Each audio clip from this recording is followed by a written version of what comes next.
Welcome everyone to my first video on this channel. Also, happy new year to everyone tuning in on this video. So guys, the main purpose for this channel, is to compare cars. That's basically what I'm doing.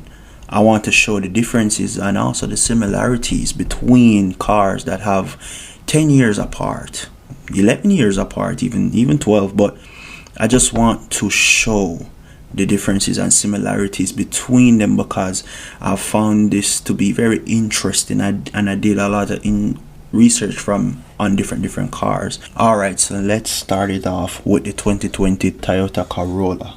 So for the engine, we have a 1.8 liter engine for the engine size.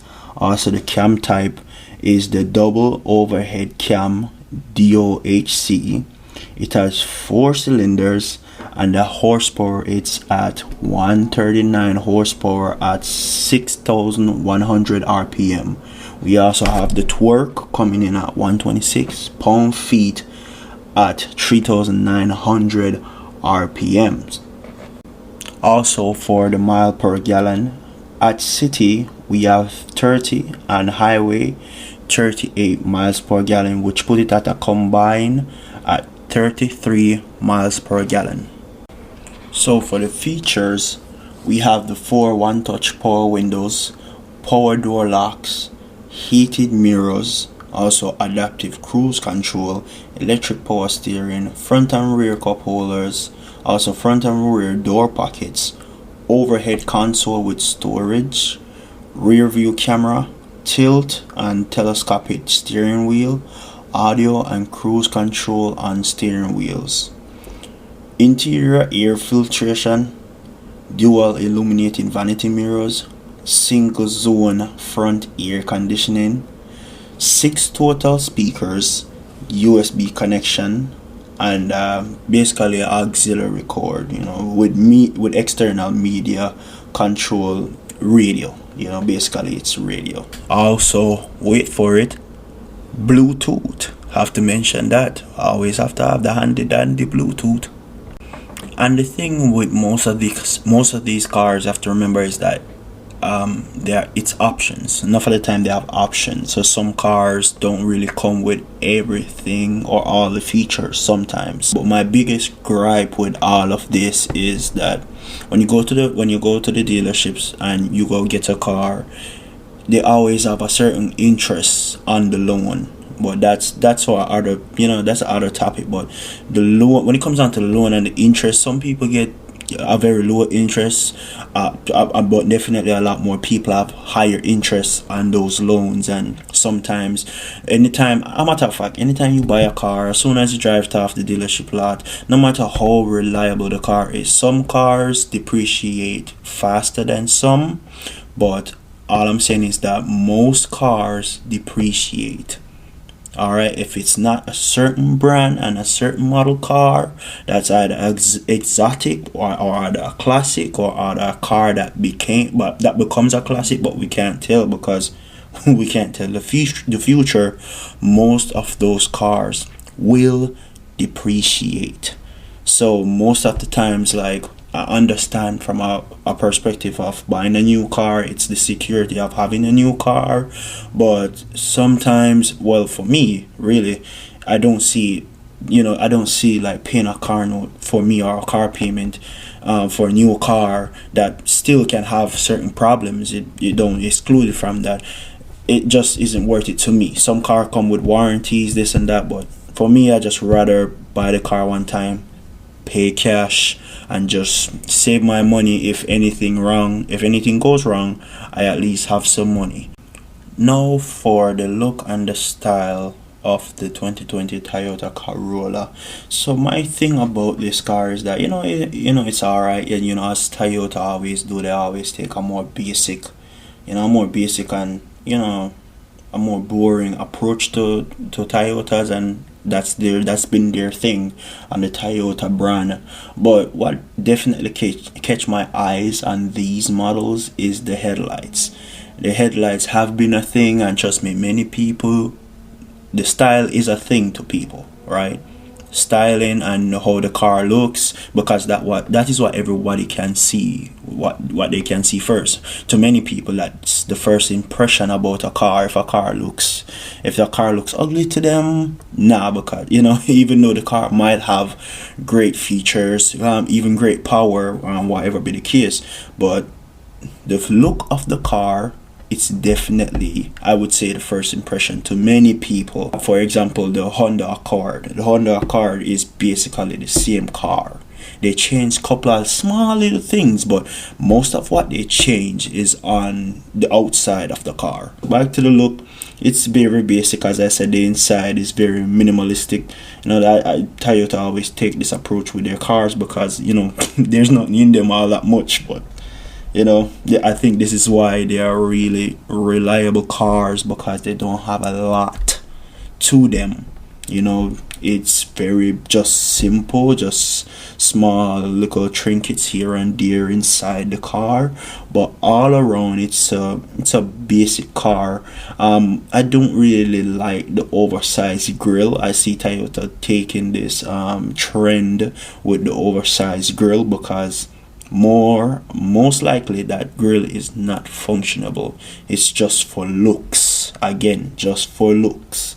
So I don't really like the oversized grill thing, trying to do that whole BMW thing. I do like the rims. I guess it's probably on some of the models that have that that shuriken type look rim. I do appreciate that rim, not gonna lie. I don't really like the other basic one that they have on some of their basic models, because again, you have like different specs on different cars sometimes. So I do like the rims on them. All around, it's a very simplistic, very simple car, a very boring car, but that's Toyota for you. And the last thing that I will talk about for the 2020 Corolla is the price. So for brand new, the MSRP for the Corolla starts at 19,600, right? And it goes up to like 25,000, right? But like I said, you have different models of this car that goes up, that even has like a higher horsepower. Like for example, you have like the horsepower goes up from 139 up to 169 horsepower. That's the different brands, the different models of that car.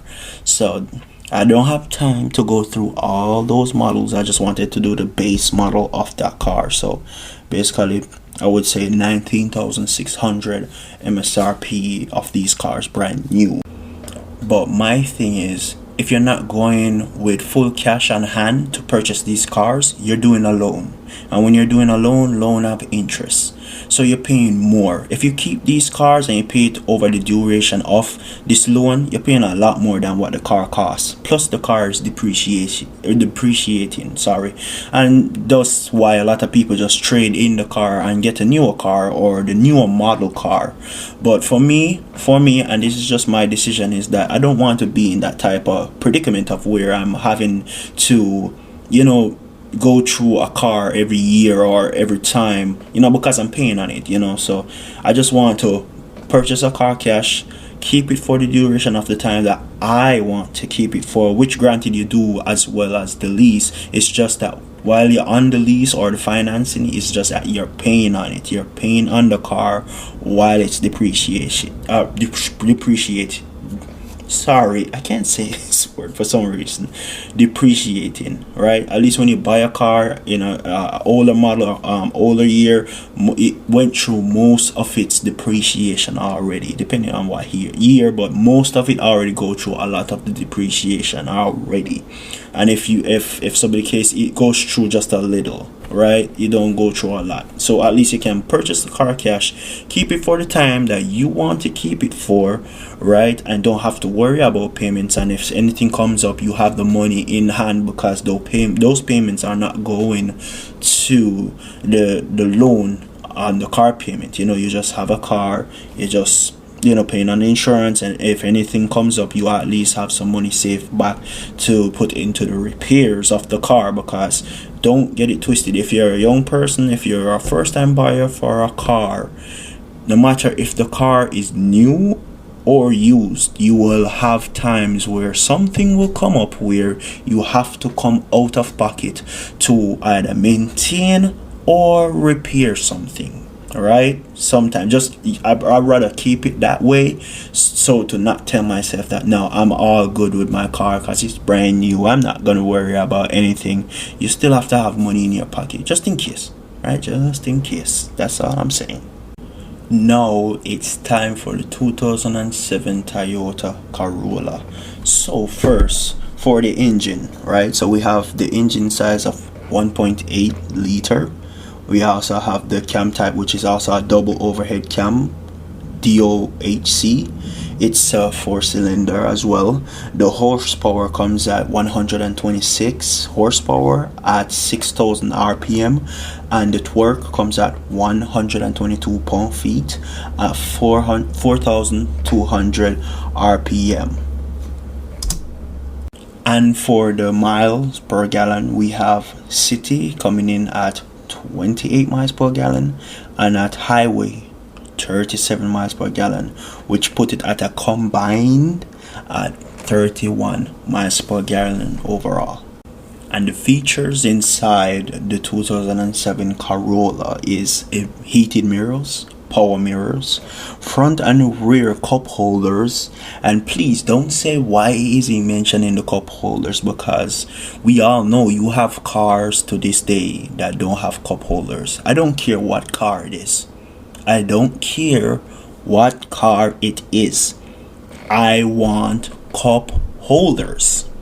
I need them, because trust me, I will have something to drink while I'm driving, or while I'm in the passenger seat at least. At least we all do. Come on now, right? So our front door pockets, remote trunk release. It has a speed proportional power steering, tilt adjustable steering wheel, interior air filtration, trunk light, dual vanity lights, dual vanity mirrors, single zone front air conditioning, 4 total speakers, telescoping antenna, and basically a radio as well. I think no Bluetooth as well, no Bluetooth at all, no Bluetooth. But as you already know, I can do without the Bluetooth at least.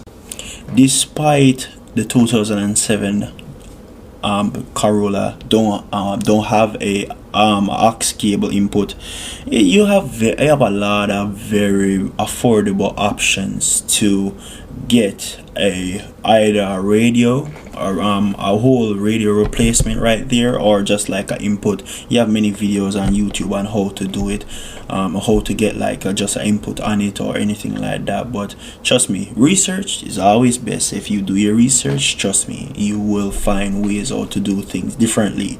You don't have to be just like tied down with just what you got. Now on to the look and style of the 2007 Toyota Corolla.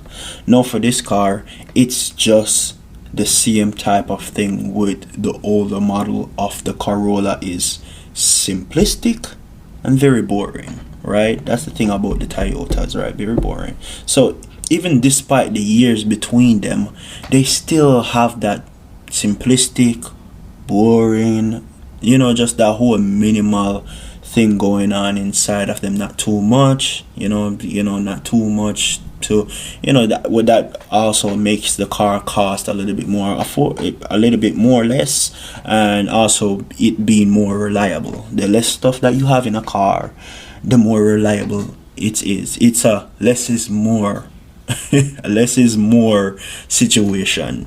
So the only difference I can see that I can really say between the cars is probably just the headlight. to be honest. And back then Toyota didn't do the whole oversized grill thing. See, in this case, I would take a 2007, right? And we all seen them on the road. We all seen the older model Toyota Corolla. There's a reason why many of them still are around to this day, right? Because they last a long time. That's just my whole thing about the difference between the cars, and probably even the similarities, because as you can see, the horsepower, the miles per gallon, right? The torque, everything between them is not so far off. And this is like what, 20, this is 2007 and 2020, right? For me, I can say there's not big of a difference between the '07 Corolla and the 2020 Corolla for me, right? But again, many people buy these cars because that's their choice, that's what they want to have. And the final segment is the price. So this is the most crucial part of any purchase with any car, is the price, right? This is the big determining factors for many of us. And for me, the big thing for me is that when I'm paying cash for a car, I do my research every single time, and the mileage is definitely a big part on the use side. Now let me just say this, right? Not because the car is over 100,000 miles means that the car is useless. There's been many people that have this mindset that think that once a car passes 100,000 miles, it is plagued with problems, right? And that just depends on which car. But I'm here to tell you that that's not the case. If you didn't have a car before, or what be the case, and you just hear people talk. Many times that's not the case. Many times a car is still functional over 100,000 miles. I got my Infiniti at 178,000 miles, right? And it was a luxury car, and that car served me throughout the whole time. No problems. It just depends on how you take care of the car. Some cars even come off the lot with problems. That's why you have recalls. You have a thing that many cars went through recalls as they come off the lot, because they came with dysfunctional problem from the factory.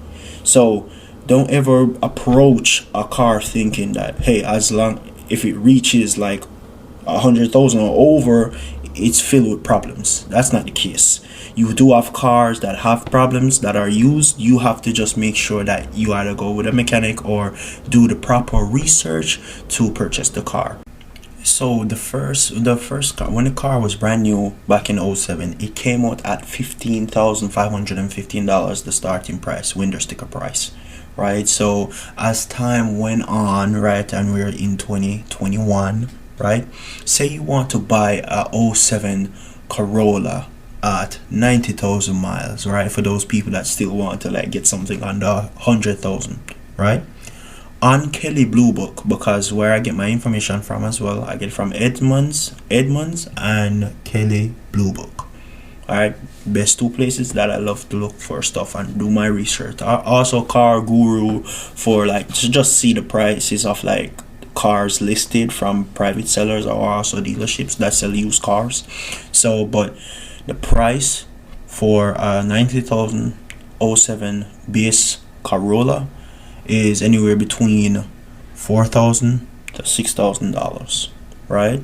$4,000 to $6,000, right, at 90,000 miles. That's still a good amount of mileage for a car from '07, because again, these cars can last for a good time. These cars are built to last, right? So you come out of pocket and you can pay $6,000, $5,000 even, and have yourself a reliable car, a very simple car. And if you're buying a Toyota, you don't really expect speed. You expect more reliability, somewhat comfort, and just to get from A to B, to get your groceries, to do what you need to do on a daily basis, just a daily to get you around, right? It's just to perform the basic needs from your day to day. That's what you're looking for in a Toyota most of the time, right? You can pull out $5,000 out of pocket cash, get a nice Corolla, and still be all right. That's my biggest thing about this whole thing, right? I would pay what in payments, probably. I'm not sure because I never did it before, but I would be paying from month to month for the 2020 car, right? And most of what I'm doing with that car is the same thing that I will be doing with a '07 Corolla, right? So that's just where I'm coming from. That's just the basic thing of where I stand between getting a brand new car and getting a used car cash. It's just because that most of these cars, what they offer is the same thing. Some don't, but most of them do, right? And I know for a fact that any car comes with responsibilities, and you always have a time when you come out of pocket for maintenance or anything like that. So I just go with buying a car cash, why not? So yeah, that's just it, man. So guys, that's the end of the video. Thank you very much for watching through the video, watching through my first video. If you want to hear more about my journey of not buying a brand new car, I have a podcast called Car Money Podcast. It will be in the link, where I just talk about my journey of not buying a brand new car and just keeping it used, buying my car cash. Alright, so thank you guys again. I have a Instagram as well. Everything will be in the description, and I have the times of when I upload. It's right up in my cover art as well. So guys, you have a great day. Also have a great week, and happy new year again.